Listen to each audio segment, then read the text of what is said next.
welcome everyone to another episode of Business and Beyond's Feature Friday with your host, Tania Bartolini. I have a great guest today. I'm so excited about this. Dr. Arthur Darby III is the founder of Unity in the Community nonprofit focused on affordable housing and supportive services for veterans and the community. His work centers on creating sustainable pathways to stability, wellness, and long-term self-sufficiency, while also teaching nonprofit leaders how to build successful organizations. Thank you so much for being here, Dr. Darby. Thank you so much for having me. I'm definitely honored to have the opportunity. So, can you tell me a little bit more about your nonprofit, how you got into it, and more importantly, why? Yes, absolutely, absolutely. So once again, my nonprofit is Unity in the Community nonprofit. And one of the things that really drove me to starting this nonprofit, I say that we are all things housing, especially all things affordable housing. It's one of the ways that we've connected with so many real estate professionals in this field and one of the things that helped me is I'm also a military veteran myself from the Air Force. I served for almost 10 years as an Air Force chaplain. And Thank when you for your service. Thank you so much. Thank you. And I enjoyed that time. And once it was time for me to separate, to come back home after I finished my time, I actually was living in New Mexico, and it was time for me to come back home. I realized that what was I going to do? The transition period, the transition time when it came to housing, employment, but especially with housing, and found myself displaced, having to live with a family member. And it's such a hard transition because you are so used to, I was a captain in the Air Force, and you're getting housing allowance, and you're always having that community of people to help you while you're in the military. But once you become a veteran and transition out, that community of people, you're now a civilian. It's like the next day you are a civilian. What civilians are, yeah, what civilians are experiencing, you are experiencing that day. And I realized that that community was not there for veterans. And that's literally what drove me to start the nonprofit and to have a focus of the nonprofit on housing. We originally started with just for a veteran community because we also provide additional supportive services. So if you're needing healthcare services, anything that we can link and connect you to, the same thing that I feel we had in the military, where you could go to one office and they could resource you and direct you to wherever you needed to be. I wanted to make sure that our nonprofit was able to do that for people who have served the country. And now we've been able to expand our housing services to anyone in the community that are looking for that support with affordable housing. Oh, that is fantastic. And I love how it came out of your own experience. Right.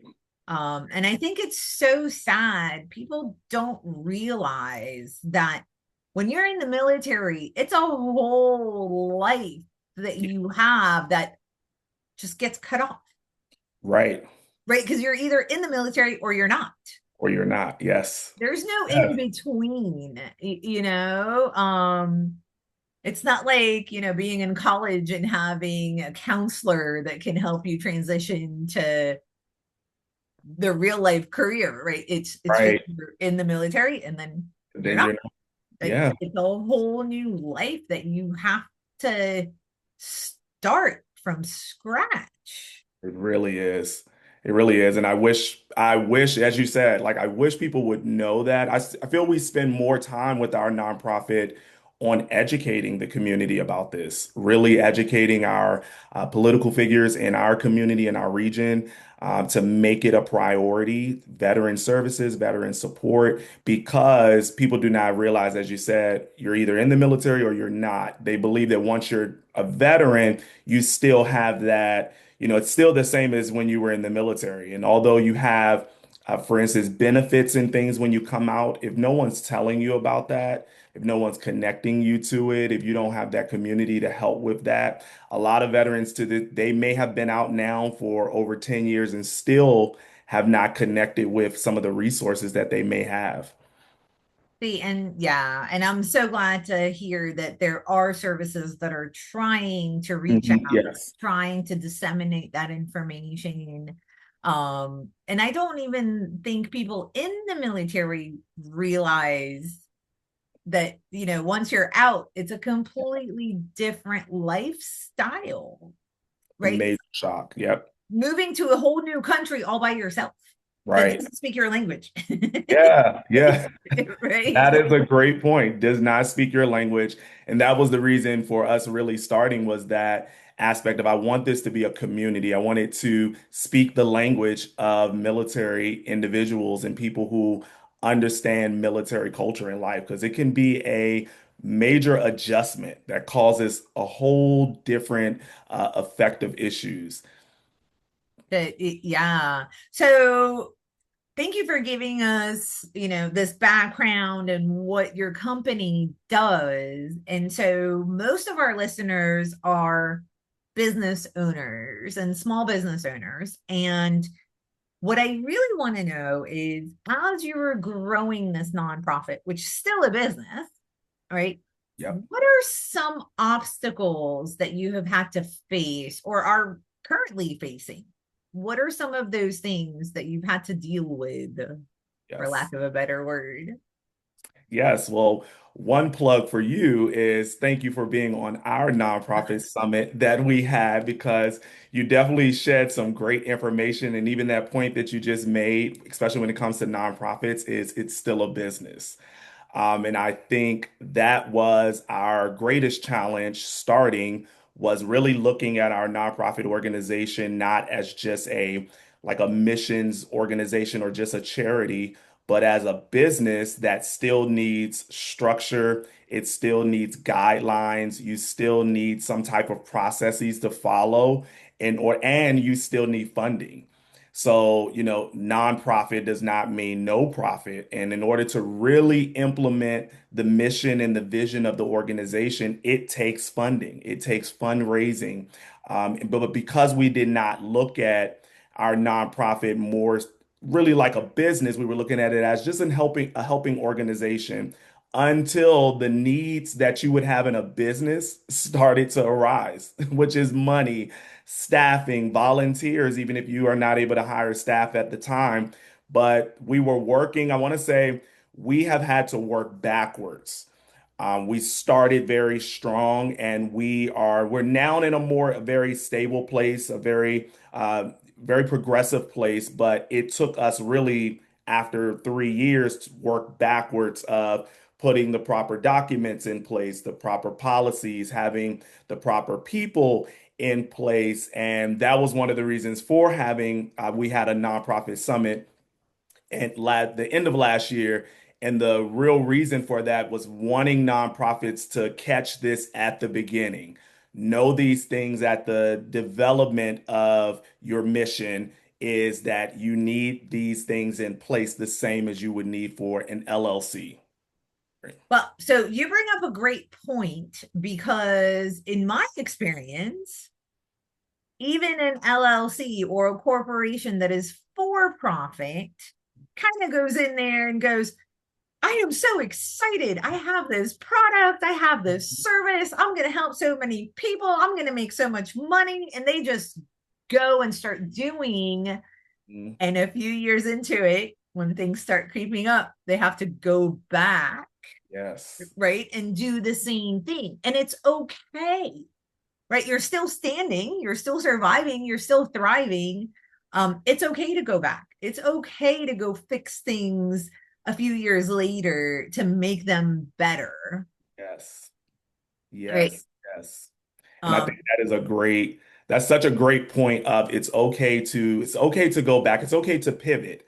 It's okay to make adjustments as needed, especially and I love that point of it's the same as with the LLC businesses when you have so much zeal and you are ready to go and you find out things along the way. And what I've seen in helping coach a lot of organizations, because we help with nonprofits, but also for-profit organizations, because we will see a lot of even the registration processes can be the same.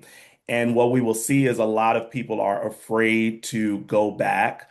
They're afraid to take pauses to make the proper pivots that are necessary when you see challenges come up. Because for some people, it communicates failure. It communicates that I messed up, I failed what I originally planned or originally desired.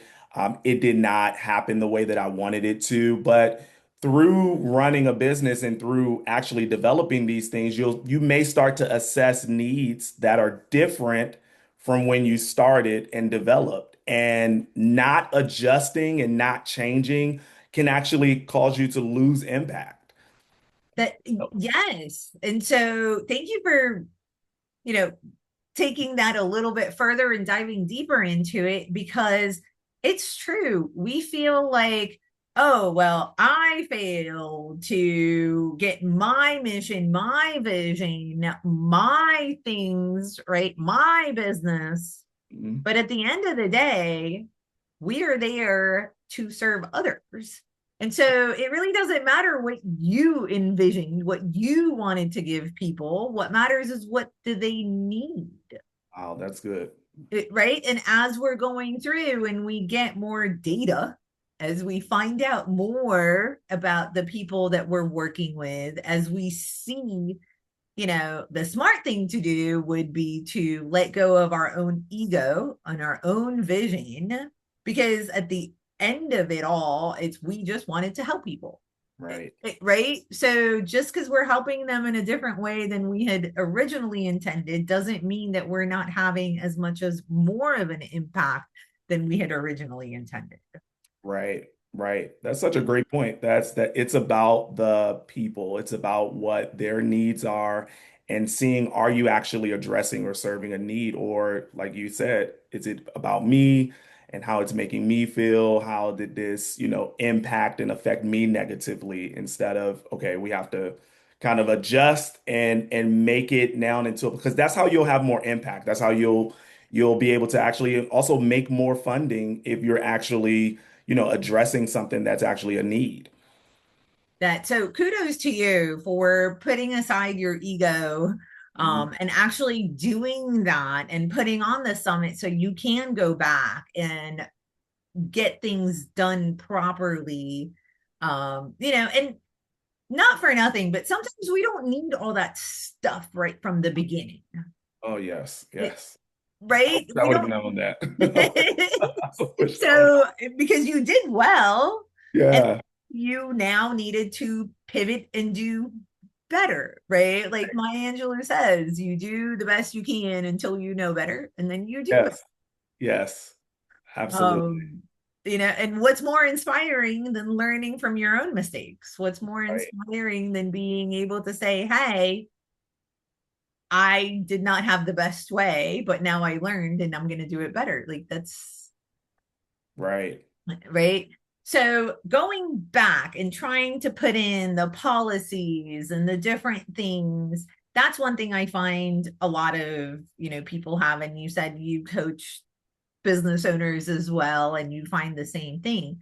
Do you have any other, um, so let me actually ask you, in trying to get funding, Mhm. what are some of the obstacles that you came across with trying to raise funds and trying to raise money for your nonprofit? Because I would assume there are similar ones that business owners, Mhm. go through for profit as well, because we all need money. Yes, yes. I would say being clear, not being as clear about the mission of what we were doing and being able to really document that. And can you put in writing what it is that your organization does, what it provides, and how it will actually serve and address a specific need? And that is where we knew we wanted to, like we were saying, you want to help, the area you want to help in, but are you very clear about what your mission is? And will a funder be able to read that mission or know what you've been able to articulate, whether in a narrative, and say, this is something that we want to come alongside and support it. And I would say that we were not as strong with that because we started very hard charging, and with a lot of stuff. And I think some people can be confused that the more things you provide, the more fluff and stuff that you have is the more, people will want to support it, and not seeing sometimes it may confuse funders, and sometimes it makes them question, how are you actually going to meet certain targets? And what will be your metrics if you're providing health, housing, this, and products and all of this stuff? You have all this stuff. How do you actually accomplish that? What does your staff look like? What does your budget look like? A lot of times, our budget at the time did not match all of the things we were proposing we would do. So it's like we were proposing to save the world, and with a budget, that could barely fund one staff person. So it would confuse the reader, although it sound good of what we were doing. So it's being very clear, because if you are clear about your mission, you can nail in on one niche. What is the one thing that you're good at that would really communicate well to a funder? And that's where you kind of nail in at. And see, I love that you brought that up because so many people are so scared of niching. Oh, yes. What, how many people am I going to lose? How many clients am I going to lose? How many funders am I going to lose by niching down? But I can do it and I want to do it and I can help and right? And like you said, it is confusing, Mhm. right? And if you're being confusing, or the people who you're trying to communicate with think you're confusing, because perception is everything, Right, their perception, right, right? right. How are you ever going to get your point across? How are you ever going to get funding? How are you ever going to get clients? And you had stated earlier that you started off as veteran housing. Hmm. And now you offer so many more different things, Yep. right? And so by niching down, it allowed you to expand, Right, right.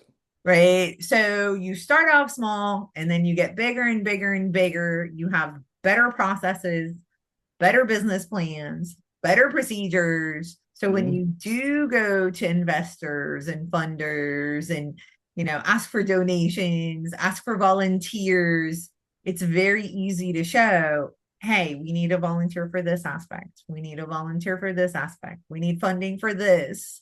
Or Right. right. And have you found that that really helped a lot, a little, not at all? It helped a lot. It helped a lot. And that fear is very real. The fear of like niching down because you do feel you will lose impact, you will lose clients. If you do not have like a large selection of product and a large selection of services, that you will lose out, when really, like you said, niching down will help you to expand, because it will give you the time to see, if I focus on housing as we did when we just focus on veteran housing, what are the other areas from focusing on this one thing are we seeing as a need? All of it tying to this one niche, but what are we seeing? And we were starting to see the mental health. We were starting to see the employment, and we were able to send out referrals for that and have resources for that. But it all is stemming from a niche. If people ask, what do we do? It is housing. We are all things housing, and it's easy to communicate that versus, if you have to communicate your mission in, 3, 4 paragraphs, we're not able to know how do we connect to it? How did the client connect, and how does the funder connect? And that, yes, that is fantastic. That's something that I really want to drive home. Niche down to clarity, Yes. right?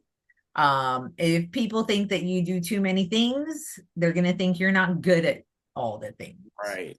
right? It's that whole jack of all trades Right. type of mentality, right? And you could be the best at all of those things, but it's the perception of the other people is what counts. And how do we get them to see you as the authority?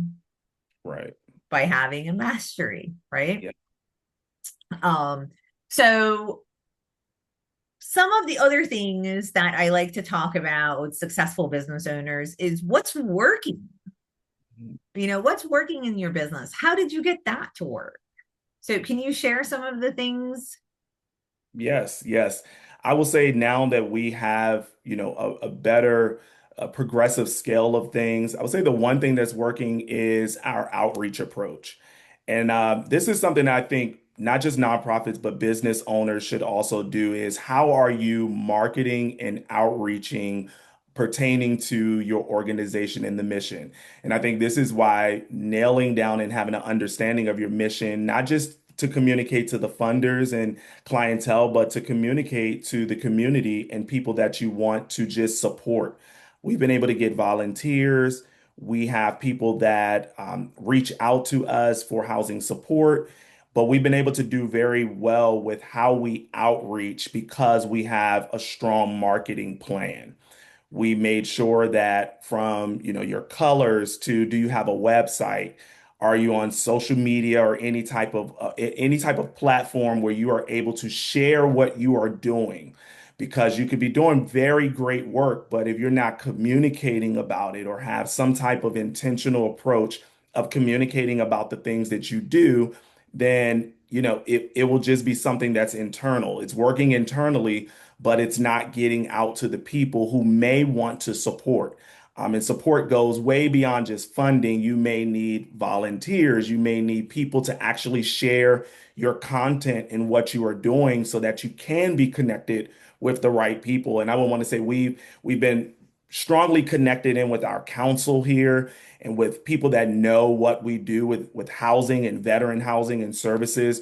And that has come from really building a strong outreach approach, being visible. I try to tell businesses, try to be visible, try to attend, places where you can network, where you can meet other people that may have similar missions to what you are doing, where you can collaborate, partnership. So, but it's all centered in on having strong outreach. That and I love that because having strong outreach, and you said it before, is you were doing the housing, and as you were doing that and building, you started to see all the other things, Mhm. right? I wonder, your outreach, did that provide you opportunities as well of maybe volunteers or affiliates or things of that nature to help you expand your reach and your services? Absolutely. I want to say that was, I'll give it 90%. I want to say 100. It is the only way we were able to connect. It's the only way we were able to, I want to say, get the word out about what we do and the needs that we would have within our organization is by outreach, is by going out, is by connecting with people who have influence as well.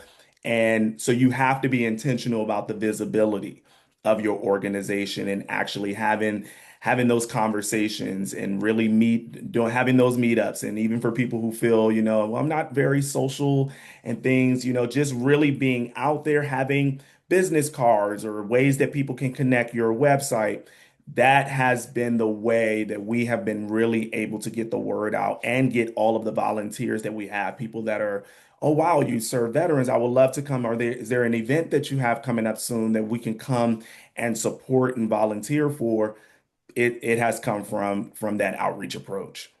That I love that because when you make connections and relationships with people, then it just makes it that much more impactful, Right. right? Because now it's person to person, not just another business, Right. just Right. another nonprofit, Absolutely. right? It's, oh, Dr. Darby. Right.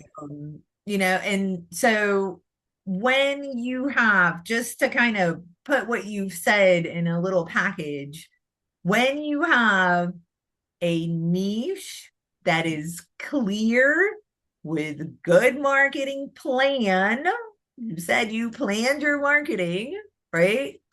You can have great successful results. Absolutely.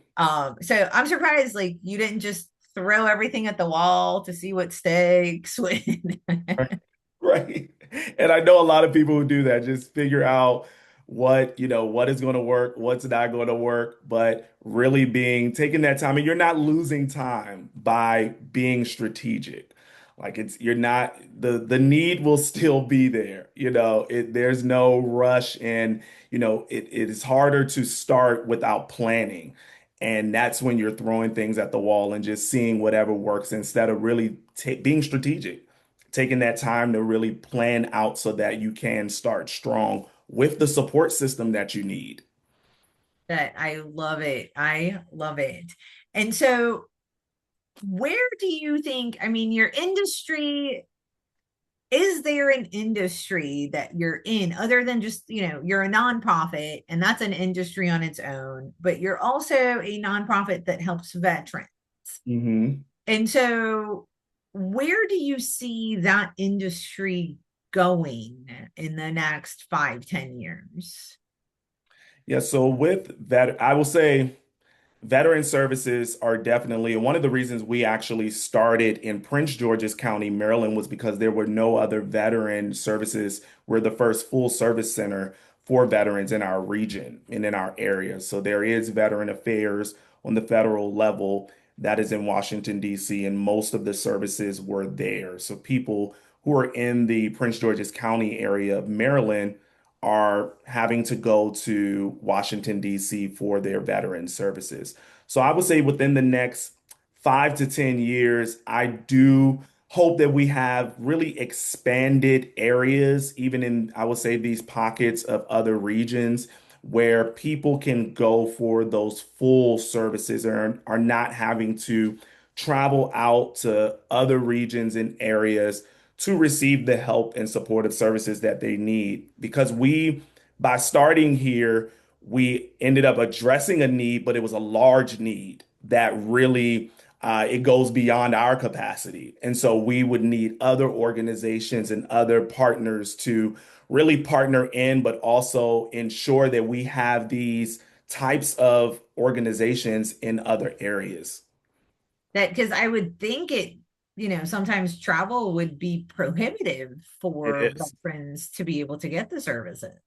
Yes, and that's another thing that we realized as we started was the need for a lot of virtual and hybrid services for people who veterans who do not have transportation and transportation support, to have to go to different medical centers and different types of reimbursements that are needed. So now, how do we provide these virtually? How do we have apps and things that can connect these veterans to partners and the services that they need?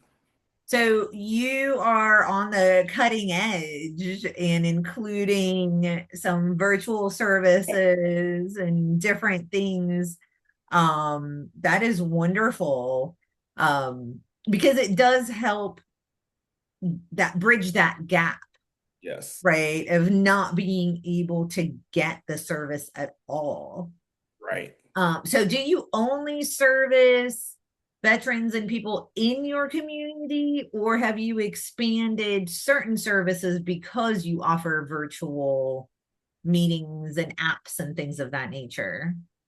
So the great part is with our housing, anything housing, we are able to serve anywhere through our affiliate program of Unity Homes program, where we partner with real estate professionals in any state in order to provide housing to anyone, and especially at affordable cost. Our goal is to ensure that they can become a homeowner in an affordable location, but also the other things that would serve as barriers to them becoming homeowners is where we come in with those supportive services. So that's something we've recently been able to do within the last 6 months.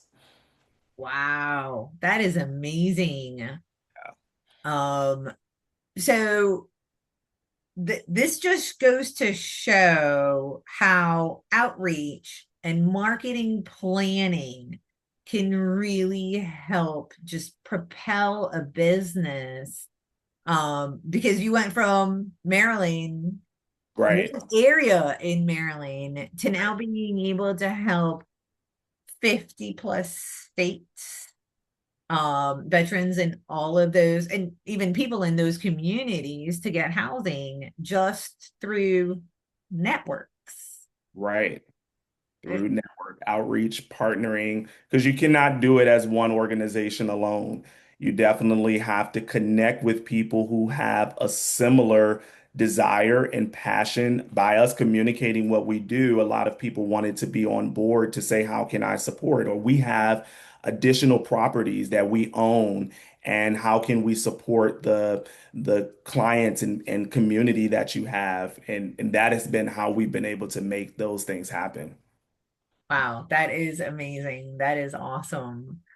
Um, so if someone wanted to get a hold of you to work with you as far as like, nonprofit leaders, or if they wanted to inquire about the services for, veterans and for housing for the communities, how would they get a hold of you? Yes, they can contact me right at my website at drarthurdarby.com. And there'll be a contact form there, and they can just put there whatever ways that they would like to connect with me. If it is for support with their business or their nonprofit development and strategic planning for that, they can contact me through that way. If you would like to learn more about the nonprofit itself, and even connect with the housing services, they can go to our website, which is unitynonprofit.org. There will be a contact page there as well where they are able to put their inquiry in, and these things will come right straight to our team. That, and then if they wanted to donate and support your services, would that be the same website?